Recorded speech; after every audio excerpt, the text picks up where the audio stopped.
अस्सलामुअलैकुम, कैसे हो सब? जब से मैं सोकर उठी हूँ तो मेरा ऐसा ही मुंह होता है, सुस्त सा, पफ़ी और हद से ज़्यादा डल और ड्राई सा। और यही हाल सबका होता है, इतना तो मुझे भी पता है। तो आज मैं आपके सामने अपने ही कुछ पर्सनल टिप्स शेयर करूँगी जो आप कोई भी ओकेज़न हो, अगर मेकअप नहीं ना करना चाहते तो आप ये टिप्स करके देखना। देखना कि कैसे आपका फेस भी मेरी तरह से मेकअप के बिना ही फ्रेश, ग्लोइंग और हैप्पी हैप्पी सा दिखेगा। तो सबसे पहले जो काम मैं करती हूँ वो है टीथ ब्रशिंग।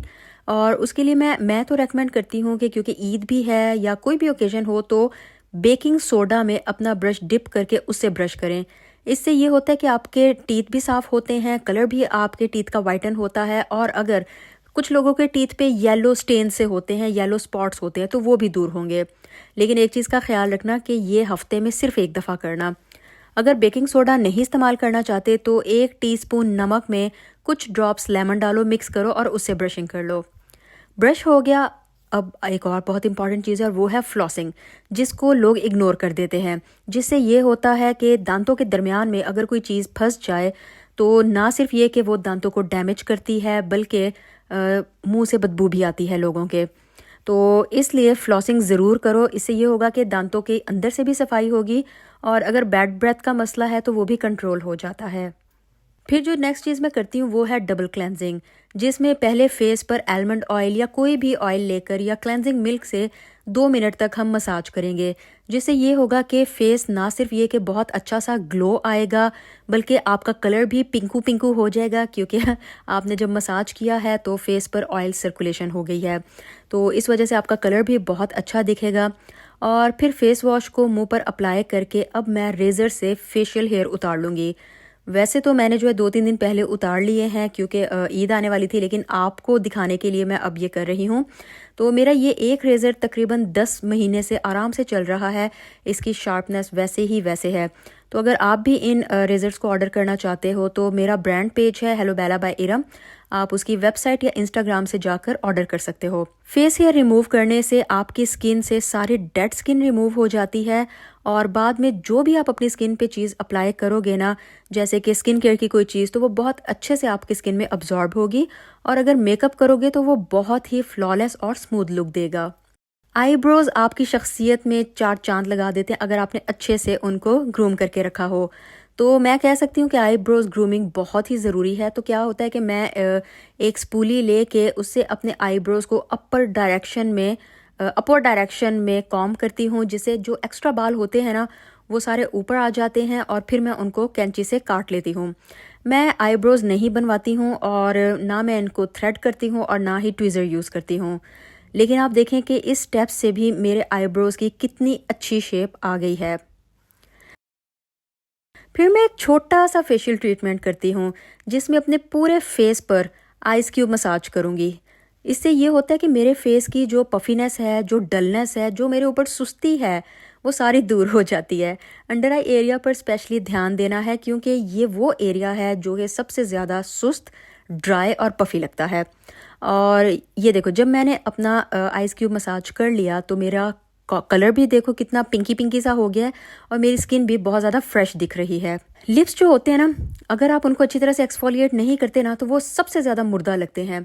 तो लिप्स को अच्छा सॉफ्ट और पिंक दिखाने के लिए 1 टीस्पून शुगर में 1 टीस्पून ऑयल डालकर 2 मिनट तक एक्सफोलिएट करना है। और उसके बाद आपने किसी भी टिश्यू पेपर से अपने लिप्स को साफ़ कर लेना है और फिर कोई भी लिप ग्लॉस या सिंपल सी वैसलिन भी अगर लगा लोगे ना तो देखना कि लिप्स कितने ज़बरदस्त लगेंगे। आप देखो मेरे लिप्स एकदम से कितने अच्छे और प्लम्पी लग रहे हैं।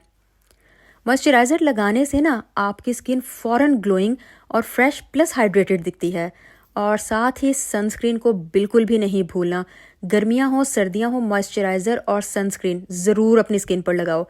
सनस्क्रीन अगर आप चाहो तो मेरी ब्रांड हेलो बेला बाय इरम का सनस्क्रीन भी ऑर्डर कर सकते हो, वरना आप मार्केट का कोई भी सनस्क्रीन लगा सकते हो। हर किसी की आई लैशेज़ लंबी और घनी नहीं होती। जैसे कि मेरी ही आई लैशेज़ देख लो ना ये लंबी हैं ना ये घनी हैं। तो एक आई कर्लर से आई लैशेज़ को कर्ल करके आप चाहो तो आप मस्कारा लगा सकते हो, लेकिन क्योंकि मैं आपको जो टिप्स बता रही हूँ उसमें मस्कारा नहीं है, हमने मेकअप के बिना ही अच्छा दिखना है। तो मैं आपको एक मैजिकल चीज़ बताती हूँ जो कि मैं भी कभी कभार लगाती हूँ और वो है जी वैसलिन। वैसलिन की एक कोटिंग आपकी आईलैशेस को ना सिर्फ लंबा दिखाती है, बल्कि आप देख सकते हो कि आईलैशेस बहुत थिक और भरे भरे लग रही हैं। इसी तरह से वैसलिन को आप हल्का हल्का सा आईब्रोज पर भी लगा लो, ताकि दिन के मैक्सिमम टाइम हमारी आईब्रोज अपनी जगह पर ही रहें। फिर एक और चीज़ जो मैं करती हूँ वो ये है कि ज्वेलरी, स्पेशली हैवी ज्वेलरी, गर्मियों के मौसम में वैसे ही नहीं पहनी जाती। लेकिन अगर आप चाहते हो कि आप वेल ग्रूम्ड लगो, आप अच्छे लगो, तो हल्की फुल्की सिंपल और ट्रेंडी ज्वेलरी आपकी पर्सनैलिटी को बहुत अच्छा दिखाती है। यहाँ ये ज्वेलरी जो मैं इस्तेमाल कर रही हूँ, ये मैंने जिस ब्रांड की ऑर्डर की थी वो है जी ABCD, इस ब्रांड का नाम है। और इनकी वेबसाइट आपको नज़र आ रही होगी। इनके पास सारी ज्वेलरी बहुत ज़्यादा क्यूट और ट्रेंडी और सिंपल सी है। और मुझे जो इनकी चीज़ बहुत अच्छी लगी वो ये थी कि आप इस ज्वेलरी को जितना भी इस्तेमाल कर लो, ये ब्लैक नहीं होगी। तो पेज का लिंक मैं डिस्क्रिप्शन बॉक्स में दे दूंगी। आप दुनिया के किसी भी कॉर्नर में हो, ये इंटरनेशनली डिलीवरी करते हैं। तो आप देखो, ये हल्की फुल्की सी ज्वेलरी भी पर्सनैलिटी को कितना अलग सा दिखाती है। घर के कामों में बाल खुले रखना थोड़ा मुश्किल काम है, तो हाई बन आजकल बहुत ज़्यादा ट्रेंडिंग में है। हिजाब की वजह से मैं तो आपको नहीं दिखा सकूंगी, लेकिन ये कुछ फ़ोटोज़ मैं आपको दिखा देती हूँ। तो ये बहुत आसानी से बन भी जाता है और बहुत ज़्यादा अच्छा लगता है। और थोड़ा और स्टाइलिश लुक देने के लिए 2 लटें साइड से निकाल लो ना, तो ज़बरदस्त हेयर स्टाइल आपका रेडी है। अच्छा, मैंने जो नोट किया वो ये है कि हम फेस का तो ध्यान रख लेते हैं, लेकिन हाथों पैरों को अक्सर इग्नोर ही कर देते हैं। तो हाथों पैरों को साफ सुथरा दिखना चाहिए बॉस। और उसके लिए अगर आपके हाथों या पैरों के नेल्स लंबे हो रहे हैं या गंदे हो रहे हैं, तो उनको कट करके अच्छी सी शेप दे के उनको साफ कर लो। और उसके बाद अपने हाथों पैरों पर कोई ना कोई क्रीम ज़रूर लगाओ, क्योंकि ड्राई डल हाथ पांव किसी को भी अच्छे नहीं लगते।